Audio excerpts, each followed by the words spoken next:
Die graanmark beweeg weg van oorlogvrees en begin weer pariteit en uitvoermededinging in prys.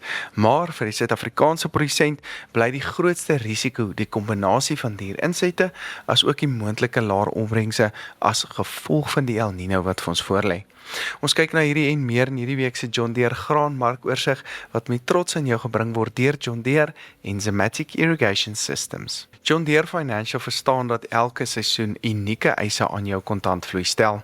Daarom bied hulle finansiering wat jou help om nou in die regte toerusting te belê sonder onmiddellike druk op jou kontantvloei. Eerste betaling geskied eers in 2028 met slegs 4 jaarlikse betalings oor 'n 5 jaar periode. BTW terugbetaalbaar na 4 maande. Deposito volgens kredietaanvaarding. Dit is nou die ideale tyd om jou boerdery met die krag en akkuraatheid van 'n John Deere 9R toe te rus. Aanbod geldig slegs tot 31 Augustus 2026. Op die markte het die witmielie spotprys dan gedaal laasweek na R3090 per ton met die Julie kontrakprys op R3100. Die geelmielie spotprys styg na R3144 met die Julie kontrakprys op R3172 per ton. Die sojaboon spotprys styg na R6807 met die Mei 27 kontrakprys op R7055 per ton. Die sonneblom spotprys het dan ook gestyg na R8899 met die Mei 27 kontrakprys nou op R8830. Die koringspotprys styg na R5820 met die Desember kontrakprys nou op R5857 per ton. Die sorghum invoerpariteitsprys geland in Durban staan tans op R3005. Uitgedopte Argentynse grondbone se nuutste Randfontein uitvoerpariteitsprys staan nou op R19036 met die katoenprys wat dan so 'n bietjie daal na R10890 per ton. So die vredesooreenkoms moes Vrydag onderteken word, maar het Israel en Libanon en Hezbollah se skietery weer vlam gevat en is die ondertekening uitgestel. Dit lyk egter of die straat van Hormuz 'n paar skepe deurgelaat het, maar is die hele situasie maar op 'n mespunt en baie sensitief nog en kan konflik baie vinnig weer eskaleer, veral as Israel en Hezbollah se skietery aanhou.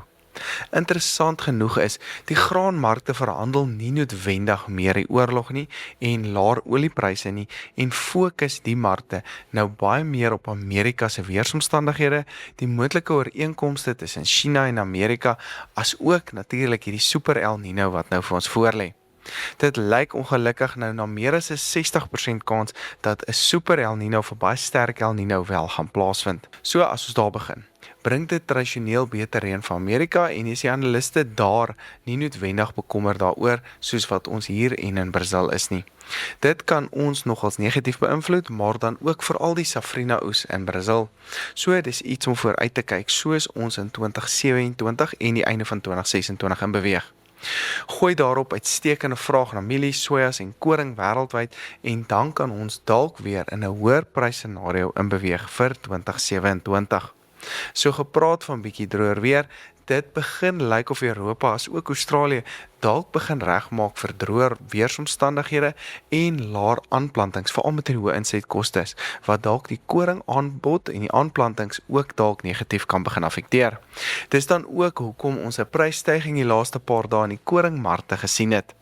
Iets wat ons nou baie mooi moet dophou in die mielie en sojamarkte is die pariteitspryse en kyk ek nou nogal nouliks daarna, wat grootliks maar deur Amerika, Brazil en tot 'n mate Argentinië se binnelandse pryse bepaal word, tesame met ons wisselkoers natuurlik.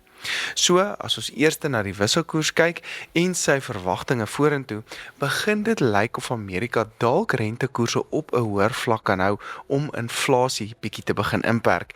Dis natuurlik nie goeie nuus vir die rand nie en kan ons dalk weer nader aan die R17 per dollar beweeg as dit wel gebeur. Ons het dan klaar bietjie daarvan in die swakke rand na die einde van laasweek begin sien. Dit help wel die pariteitspryse bietjie.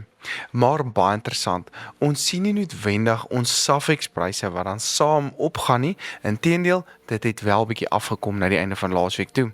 Maar wat wel baie positief is dat pariteitspryse nou al nader aan ons binnelandse pryse begin beweeg en ons moontlik hierdie groot voorrade bietjie kan uitkry.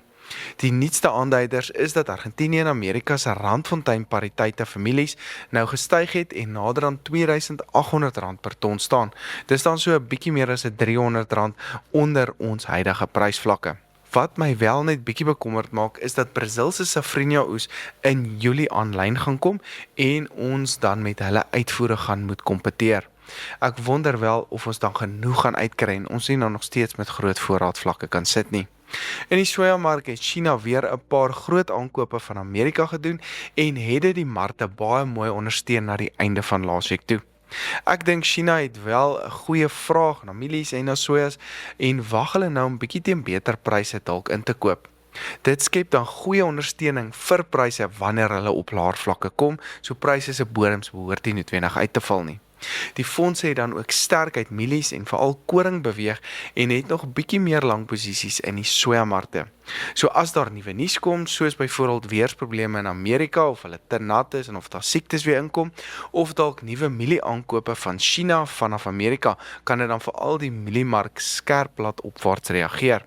So dalk net iets om in die agterkop te hou. Die oorlog se moontlike einde, of kom ons noem dit dan minder risiko rondom die oorlog, beteken wel dat insetkostes kan begin afkom voor ons planttyd, soos ons na September en Oktober maand te beweeg. Ek het wel met 'n produsent gesels en is hy nou bekommerd om dierinsette in die grond te sit en opbrengs te realiseer nie en is dan soortgelyk in die 2015-16 seisoen. In daardie geval help hoër pryse nie noodwendig baie nie.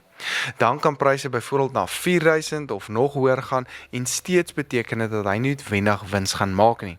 Hierdie is dan veral 'n groter bekommernis soos jy meer na die westelike produksieareas beweeg.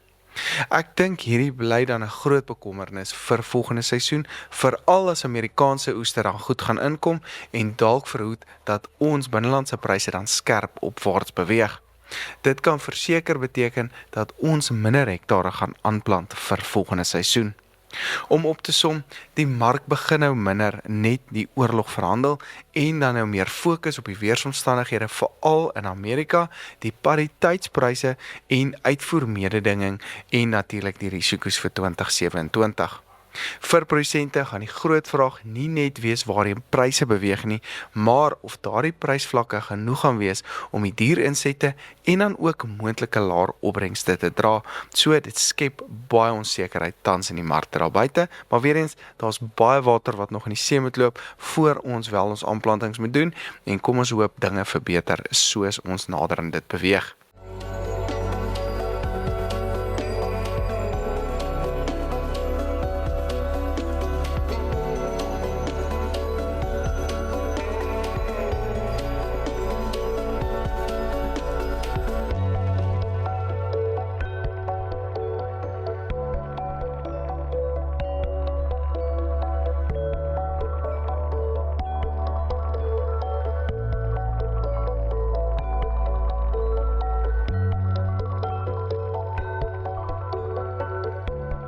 Hierdie week se John Deere graan markoorsig word met trots aan jou gebring deur John Deere en Zematic Irrigation Systems.